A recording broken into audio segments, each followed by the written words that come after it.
చింతపండు నీకు ఇష్టమైన పూర్ణం బూరలు చేస్తున్నాను. 1 గ్లాసు బియ్యం, 1 గ్లాసు ఉద్ది బేడలు 4 hours నాననివ్వాలి. ఇవి 1 గ్లాస్ శనగ బేడలు ఒక 1/2 hour నానితే బాగా చేయడానికి బాగా వస్తాయి. బెల్లం బాగా కరిగించాలి. కరిగిన తర్వాత దీన్ని వడగట్టుకోవాలి. రాళ్ళు ఏం లేకుండా బాగా నీటికి వడగట్టుకోవాలి. శనగబేడలు బాగా ఉడకపెట్టాలి.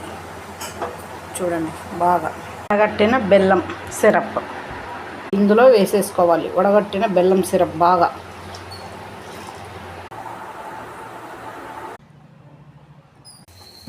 నీవు ఎంత వద్దనుకున్నా జీవితాంతం తోడు వచ్చేది తల్లి ప్రేమ ఒకటే బంగారు. ఈరోజు మా బాబు పుట్టినరోజు స్పెషల్ పూర్ణాలు. దీవించండి మా బాబుని. మనదీప్ సాయి పూర్ణం బూరెలు టేస్టీ.